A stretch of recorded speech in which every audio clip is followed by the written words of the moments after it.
Hi, my name's Zitali, and in this video I'll be doing another commission for Kaz. As with most of my videos, this is a time-lapse video and does contain fast-moving and flashing images. So I'm starting with a rough background sketch, and basically what this image was going to contain is two drakes taking shelter in the hollow of a tree during a light rainstorm. And I really did enjoy this background and this theme. It was a really cute idea, and I still need lots of practice with foliage, so every opportunity to draw more backgrounds like this I'm excited for. And I did like how this came together quite quickly, this rough background, and sort of set the mood very, very nicely without a great deal of effort. So you'll see it slowly evolve over time as I continue to define the background, but this is the basic idea of the background at the moment. I then did a really quick color sketch of the two characters so that I could confirm this was the pose and the feel that Kaz wanted for the image.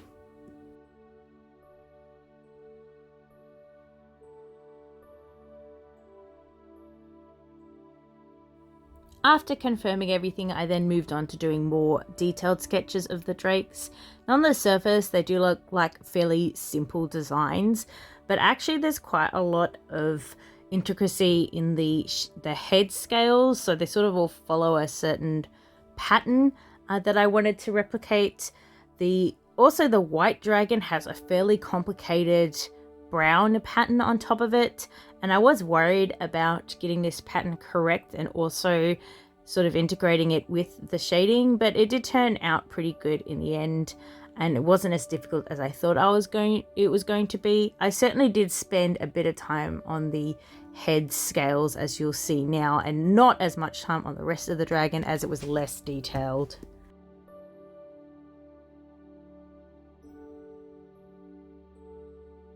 I wanted the two drakes to have this sort of like cute little like hands over top of each other sort of thing going on, but you'll see that the sketch doesn't really do that very well, and I don't actually end up finishing this or fixing it up to right near the end, so just ignore the shitty front legs for now. They will be fixed near the end, but they're kind of just like placeholder feet for now until I have both dragons or drakes colored and drawn, and I can interlock their front legs a bit better. Because I don't have the second one in here at the moment, I'm just sort of like guessing where everything's going to be, but once both the sketches are done, then it's a bit easier for me to decide where exactly the second dragon is and like how close it is and where its legs end up.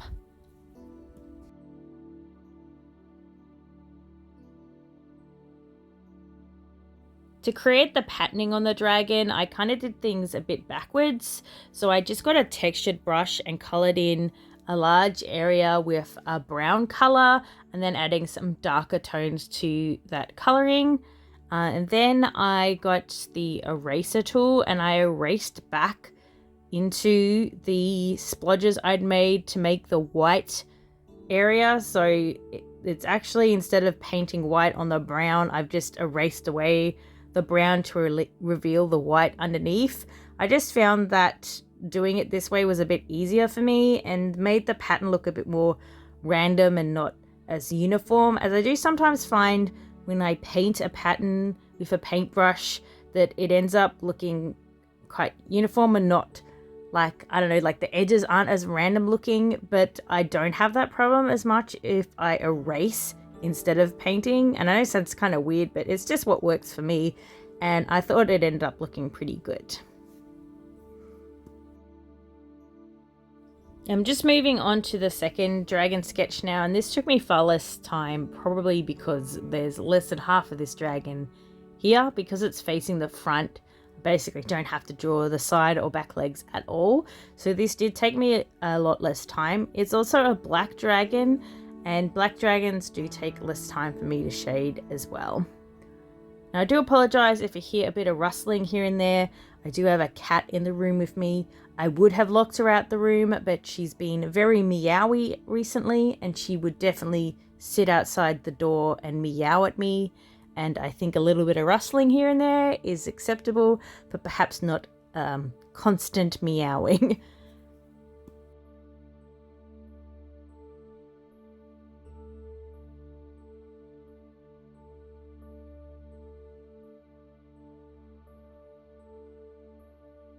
The patterning on this dragon was also a lot easier to do.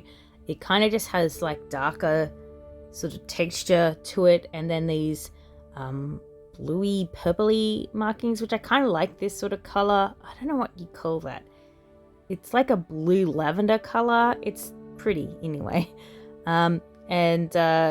Again, it's front facing, so you don't see a lot of it, but there's just like a little hint here and there, and it just kind of adds a nice little contrast to the otherwise black dragon.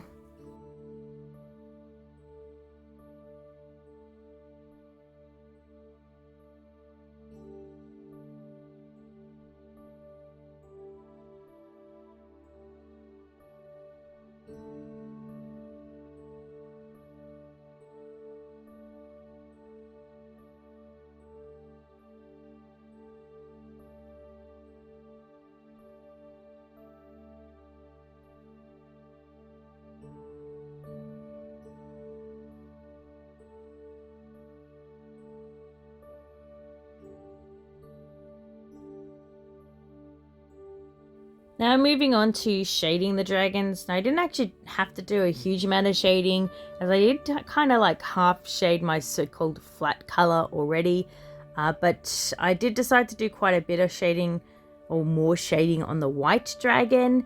And I'm just sort of mixing in the surrounding colors as the shadow colors, so like the brown from the ground and the sort of grey blue from the sky or clouds around it, just to give it a bit more shadow to it, as they are supposed to sort of be sitting in this hollow. I will be erasing away some of this dragon so that its tail is behind the front of the tree, so it does actually look like it's inside. But whilst I'm doing the shading for it, I do just do the whole thing, as I find it easier to shade those shapes if they're like the whole tail is there, rather than trying to think about where the shadows would go without it being there. Again, it's just a convenience thing for how my workflow goes as to why I didn't just cut that bit off in the first place. It also still gives me the freedom to move the dragon if I decide the position is not correct. Then I don't have to redraw the part that was missing. It's just still there until I'm happy on its final placing.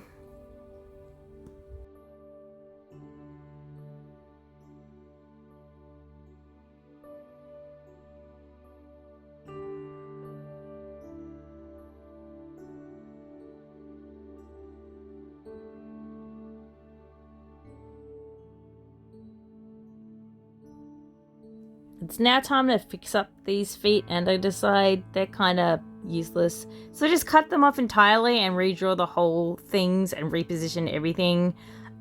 This is still not the final positioning of the feet. I do actually change the one that's further away to another position again, but I am quite happy with how the front one looks this second time around. It's just a bit large, so you will see me resizing it in a bit to better fit the scale of the other dragon.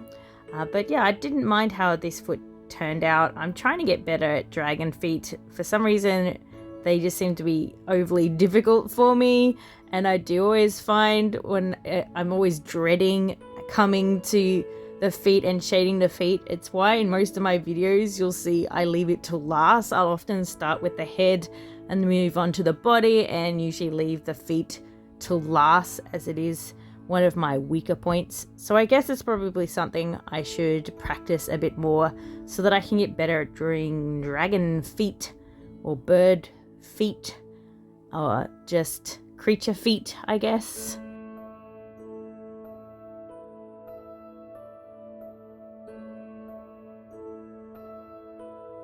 After adding a shadow being cast from the tree itself, I'm pretty much done with the white dragon, and I move on to the black dragon.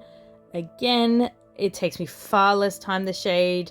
There's just so little of it that you can actually see, especially now that some of it will be behind the white dragon.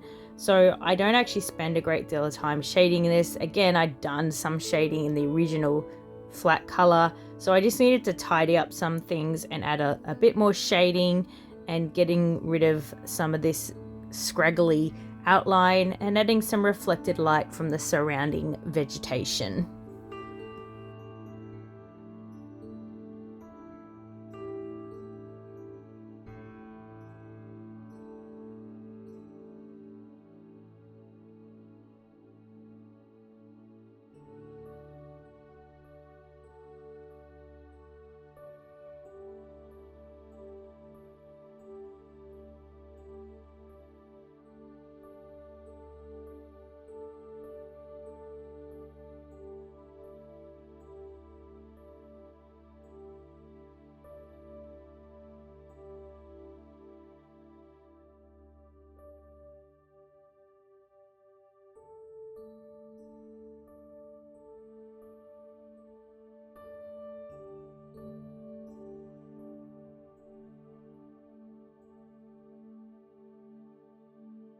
It's now time to return to the background, now that I'm happy with how the two characters are looking. So I've got all the background on separate layers, so I'm starting with the cloud layer, and even though you can barely see any of this cloud, I do spend a little bit of time making the clouds actually look like they might be clouds instead of just random blurs in the background. I also wanted to have this sort of sheeting rain coming down in the background, which works kind of. My husband did think there were light rays coming down, which I guess they do look similar to that, but the idea was supposed to be like rain in the distance. I do use my new foliage brush, which I really like for bushes. I'm really happy with how I do bushes now for foliage. I am still struggling with how my tree leaves end up, but I was happy with the rest of the stuff. So I'm detailing these tree trunks here. I was happy with how the detailing came out on them, and adding some extra trees in the background to add a bit of depth and just making them a bit more faded out so they look further away. And I do actually get an eraser with the shape of the bushes, the brush I used for the bushes in the background, to erase away where the tree trunks enter the bushes below them, and I did actually quite like how that looked, so I have to remember how I did that in future so that I can use that technique again. Unfortunately, you really can't see much of that behind the massive tree that's in front, but I guess if you could see more of this stuff, then I would have had to have spent more time making sure it looks good. So it's probably lucky for me that they're as hidden as they are, even though I maybe wasted a little bit of time detailing some of these. If I ever have to shift anything in the front of these, then at least I won't have to redraw them afterwards. They're already finished and complete tree trunks.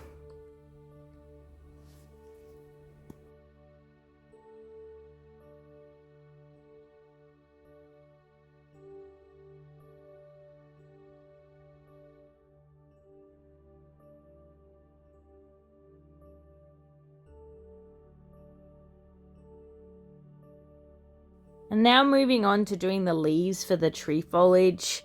And I go through stages of loving it and hating it. I still am searching for the perfect method for me to use to create quick tree foliage. This is not quite it yet, but I feel like I'm getting closer. I feel like one of the things that really helped with the foliage for this picture was making sure that they weren't all the same color. So I sort of like got a big low opacity brush and splodged some blue in places and some yellow in places, and I thought that made it look less like it was just one thing in front of everything, and it was a bit more varied in where the leaves were positioned. I also used one of my older foliage brushes for this like fern stuff that's just behind the big tree, which I really did like. And I use a little bit later on for some of the foliage in front of the tree. For most of the stuff in front of the tree, I did just use a texture brush, the sort of scraggly, rocky looking one that I've had for like a million years. And I just used that to build up some color for for some moss and dirt, and I use a leaf brush to sort of try create a leafy texture here, as if like all the stuff here is like rotting old leaves and dirt just sitting underneath this tree, and then you've got these ferns growing out of this very fertile sort of compost around here. And yeah, you can see now I've made them positioned inside the tree, so I've erased away some of the bottom of their legs, so it looks like they're actually sitting in the dirt, and they're now behind the tree. For the raindrops, I just used my snow brush, and then I erased away some of the middle of the drops and added a little bit of blurry shine to them, so they look like individual drops, and I added a little bit more detail like puddles to the front and some smaller, more detailed drops in the focal point, which is where the dragons are.